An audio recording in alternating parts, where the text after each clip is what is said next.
Hey YouTube, Kira Twig here, bringing you all my Ursarctic Yugioh deck profile for May 2021. With the release of Ancient Guardians, we were introduced to this new Yu-Gi-Oh deck, a very interesting deck that focuses on synchro summoning with these beast warrior monsters, but synchro summoning in a different way, in which instead of adding up the total levels for the Ursarctic monsters, you're actually subtracting the difference based on the two monsters you use to go into the synchro monsters that you want. It's a very interesting take, kind of reminds me of Dark synchro summoning from Yu-Gi-Oh! 5Ds, in which they had like the bigger tuner monsters. That's basically the same case with this deck, so I wanted to focus more on a pure build for the Ursarctic monsters. I know a lot of builds are working on the Atlantean mix with some of those tuners as well, but I found it more fun to focus on the higher level Ursarctic monsters and some of the other generic higher level monsters that can easily special summon onto the field to be used with the tuner support. So let's go ahead and get started with the deck profile.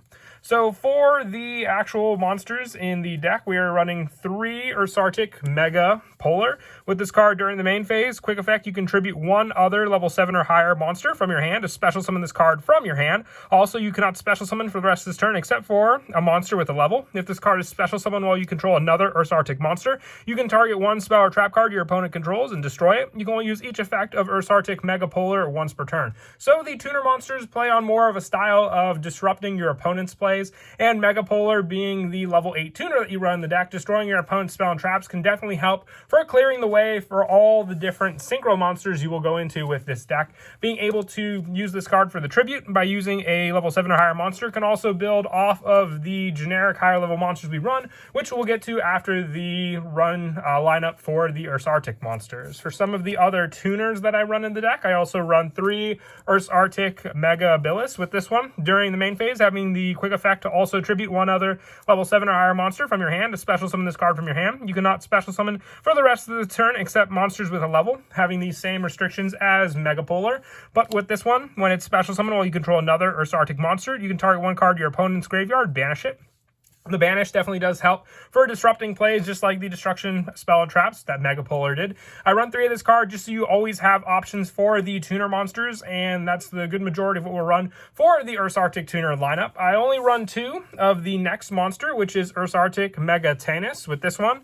During the main phase, quick effect of being able to tribute to special summon this card as well, and if you control another Ursarctic monster, you can target a face-up monster your opponent controls and change it to face-down defense position. I only run 2 of this card because it's not that great against link monsters, obviously, but still being able to make use of this card is just another additional tuner to summon onto the field. Not only are they powerhouses, being, tuner monsters of a pretty high level altogether, but they work together with the next lineup, which are the non-tuner Ursarctic monsters, and they go off of the level difference that I spoke of before as well. I run 3 Ursarctic McBillis with this one. During the main phase, quick effect, you contribute one other level 7 or higher monster from your hand to special summon this card from your hand. Also, you cannot special summon for the rest of this turn except for a monster with a level. If this card is special summoned, you can special summon one Ursarctic monster from your hand except for Ursarctic McBillis, and you can only use this effect of McBillis once per turn. So with this special summon, you have the tribute option to special summon an Ursarctic monster from your hand, except this card obviously. Special summoning it can then give you the requirements needed, having 2 monsters on the field,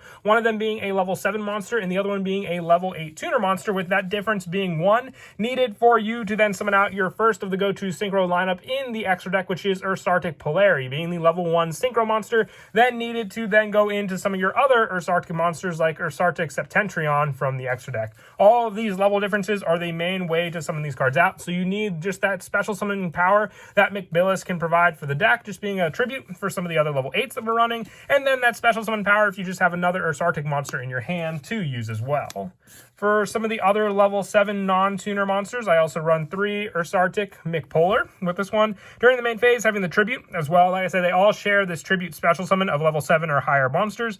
And when this card is special summon, you can add one Ursarctic monster from your deck to your hand, except for Ursarctic McPolar. You can only use this effect once per turn. Now, what's great about this is you have just search power, being able to search the proper Ursarctic monster. And then if you just have the proper tribute for these cards in your hand, you can then just get those cards out with their own special summon and then activate their own special summon effects while you control another Ursarctic monster. 3 McPolar gives you search power power. That's why it's another 3 of in the deck, with the last of the Ursarctic monsters just being 2 Ursarctic Tennis. With this one, when it's special summon, you can target 1 Ursarctic monster in your graveyard and add it to your hand. I only run 2 of this card just because it's recycle power from the graveyard, so early game it's not as great. You need more of the setup already with McPolar being able to search and then McBillis being able to special summon. You can rely on McTennis late game more. It's more of the search requirement that I get off with McPolar later on, when I just need this resource to go with all the other different Ursarctic monsters that are already going to be in my graveyard as well.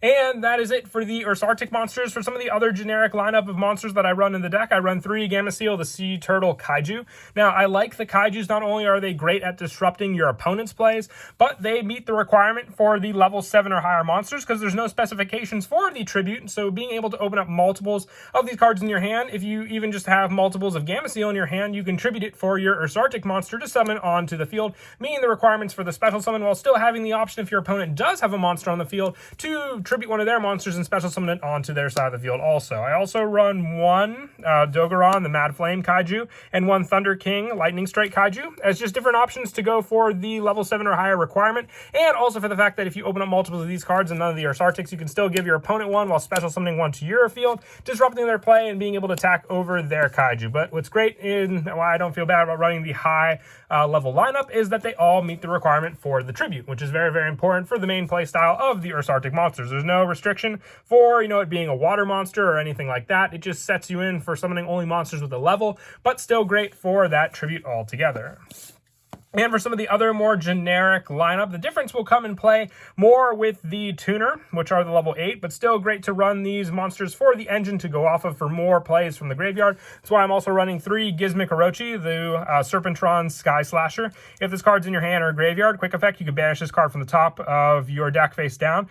Basically 8 cards from the top of your deck face down to special summon this card. And you can banish 3 cards from your extra deck face down, then target 1 face-up monster on the field and destroy it. So with it, you have the option to set this card up in your graveyard, since when you tribute it, you special summon out your Ursarctic monster, putting it in the graveyard. So if you do need to go for a graveyard play of giving you another monster, I don't normally like to take the risk of banishing cards with this card, because then with the extra deck, because you could take away from some very important synchro monsters that you run in your extra deck as well. So as long as you have the resource, it doesn't say random cards from your extra deck, it just has to be specific ones. So even with some of the more generic synchro lineup, you can take those away if need be for that banish. Just try and avoid your Ursarctic monsters at all cost.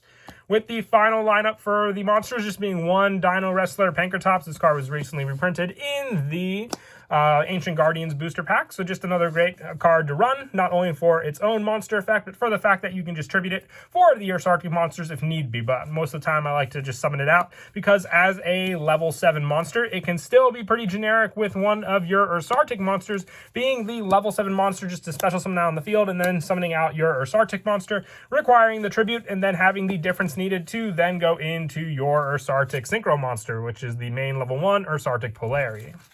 And then finally, for the rest of the monsters in the main deck, I just run 3 Ash Blossom and Joy Spring. It's the hand trap of choice. Of course, for the lineup, I thought of running Twin Twister, something to more disrupt the opponent's back row, but I run enough of that with the Ursarctic tuner monsters being able to just disrupt and destroy a good amount of my opponent's resources. So being able to stop their searches is where Ash Blossom comes in play. So 3 of it is just my preference of choice for the hand trap. And that is it for the monsters. We'll now move on to the spells. For the spells, the Ursarctic spells are definitely good. They help with the lineup and setup of the cards, but the monsters are the biggest part of the plays. So I'm only running 2 Ursarctic Departure. You discard 1 card, add 2 Ursarctic monsters from your deck to your hand. If you would tribute a monster to activate an Ursarctic monster effect, except the turn this card was sent to the graveyard, you can banish this card from your graveyard instead. You can only use each Ursarctic Departure once per turn. So with each effect only being a once per turn, and the fact that it can't be the turn it was sent, is why I only run 2 of this card. It's more of a good setup to grab the proper Ursarctic monsters you need, but the tribute cost requirement comes 1 turn late, which is why I don't like it as much. I may bump it up to 3 after doing a little more play testing, but I'm fine with it at 2 for the time being, just needing it for the search power for the proper Ursarctic monsters, because with the majority of cards being the monsters in the main deck, I can at least rely on the fact that I'll maybe open up 2 other monsters, and then being able to use Ursarctic Departure for 2 additional searches can give me all I need to go into my synchro plays. And I also run 2 Ursarctic Slider, a quick play spell. You target one of your Ursarctic monsters that is banished or in your graveyard. Special summon it, but it cannot attack. Also destroy it during the end phase. And for the rest of this turn, after this card resolves, you cannot special summon except monsters with a level. So it's not that big of a restriction for the level, but this quick play special summon definitely does come in handy, being able just to give you another resource on the field, especially if some of yours are taken away based on the play you may have went for the deck. I only run 2 of it once again. It's good for the situation, but most of the time, if it's early game, I don't like seeing it as often, and I might even decrease the number of this card for the next card I run in the deck, which is 1 Ursarctic Big Dipper. Once again, a setup card, but not so much for the search power. It is the field spell for the deck. Once per turn, if your Ursarctic monster would tribute a monster to activate its effect, you can banish 1 level 7 higher Ursarctic monster from your graveyard instead. Each time a monster is special summoned, place 1 counter on this card, and once per turn, if a monster is special summoned and an Ursarctic synchro monster is on the field, except during the damage step, you can remove all counters from this card to target 1 monster your opponent controls and take control of it. So the resource can definitely come in handy. It is a level of a monster being the difference needed for one of your synchro plays, but also just for the setup of your Ursarctic monsters. You can rely on this card for more and more setup of your banish requirement cost. But I only run the 1 because you really only need the 1 in your deck. Once it's set up, you can go for that play of just having it on the field and being the requirement needed most of the time for just, saving cards in your hand to use for your Ursarctic plays. For more generic lineup, I also run 2 Trade-In. I really do like this card in the deck for draw power, being able to rely on Departure for search cost. If you just have multiple level 8 monsters in your hand and they, let's say you go first and you have the Kaijus in your hand, which is also why I run Dogoran and Gameciel. Being level 8 monsters, they can meet the requirements for Trade-In for more draw power to go into some of the more important monsters in the deck.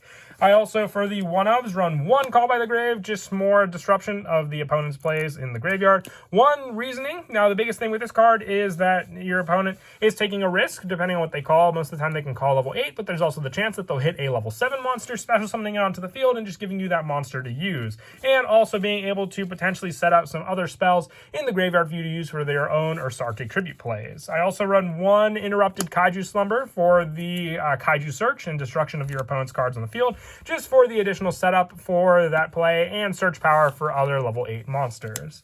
And that is it for the spells. For the traps, I run 2 Ursarctic Quint Charge, a continuous trap. Once per turn, you can pay 700 life and activate one of the following effects. You can add 1 Ursarctic monster from your graveyard to your hand, or tribute 2 Ursarctic monsters, even if face down. And if you use special summon from your extra deck, 1 Ursarctic monster with a level equal to the difference in levels of those monsters, ignoring the summoning condition. So with this, you have your synchro play setup. Once again, you're able to go into your different plays as you wish with the deck, but also being able to have that setup for this card, and the synchro monster would be destroyed by an attack. You can activate this card, and your opponent can shuffle cards into the deck. Equal to the number of cards on the field or graveyard is 7, just for more protection against your Ursarctic cards. I like it as a tech. It definitely does come in handy just for 700 life points to add an Ursarctic monster back from your graveyard to recycle. So along with the field spell, I always do like to have this card on the field ready to use.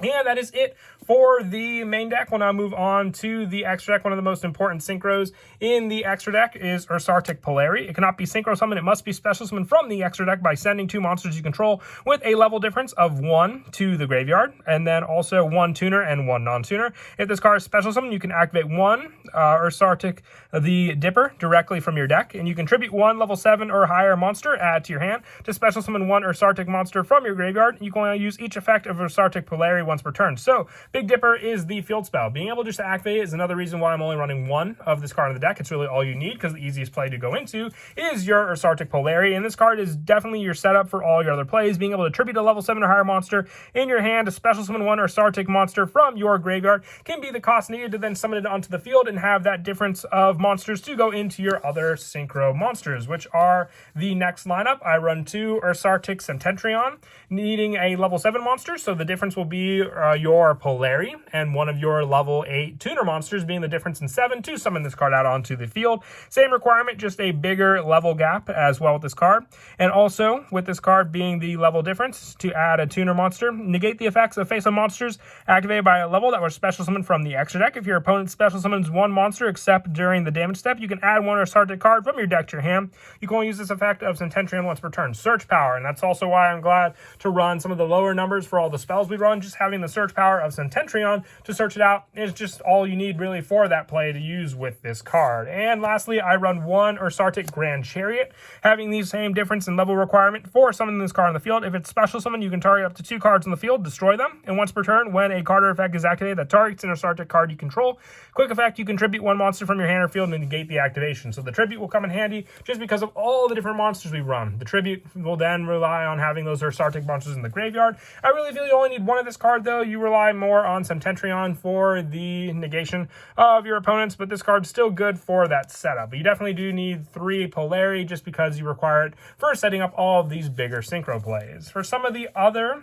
monsters in the extra deck, I run 1 Ultimate Zulkin. Very easy to summon this card out with just the requirements being the level 5 or higher monsters, 1 a synchro and 1 a tuner. Also 1 Adamantipator Risen Dragite, another level 8 monster. The level 8s especially, with just all the setup we have, can easily be into, but also with Gizmic Orochi just being more of a cost requirement for the banish for its destruction play, including Scrap Dragon, Cyframe Lord Omega, 1 Crystal Wing, 1 Leo Keeper of the Sacred Tree, and 1 Black Rose Moonlight Dragon. Once again, I don't go into all these. Majority of the time I go into just the Ursarctic monsters, but just good to have those cards.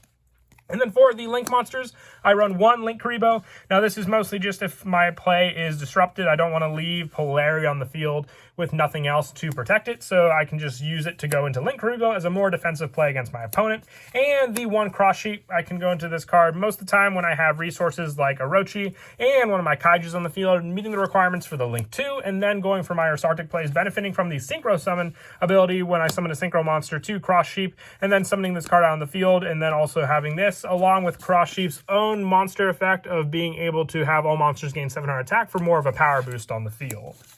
And then as for the go-to play, like I said, the biggest requirement is just having enough monsters to go into for your summon. So when you have your 1 tuner monster and one of your non-tuner monsters, what you'll do is you basically go for the tribute, being able to tribute 1 of your level 7 or higher monsters in your hand. So benefiting from having one of the other generic monsters in the hand as well definitely comes in handy, because then you tribute to summon it out onto the field. And then depending on which one you summon out, like I said, if this card is special summon, being able to target a monster for the recycle power with Mectanus, the best one to rely on will be McBillis for the special summon, because then if it's tributed out onto the field, you can special summon 1 Ursarctic monster from your hand, except McBillis, having the level difference to then go into your Ursarctic Polari, which is the level difference I spoke of before, and then having that search power for your field spell, but also more special summon setup on your graveyard to get out the tuner monster and then go for your bigger synchro play. But that is it for the deck profile. I hope you all enjoyed the video. Definitely happy that I was able to update the Ursarctic deck. I'm definitely not expecting that one to be the one I finish first, but expect the other ones to come out soon as well. And until next time, please don't forget to leave a like and subscribe, and Kira Twig out.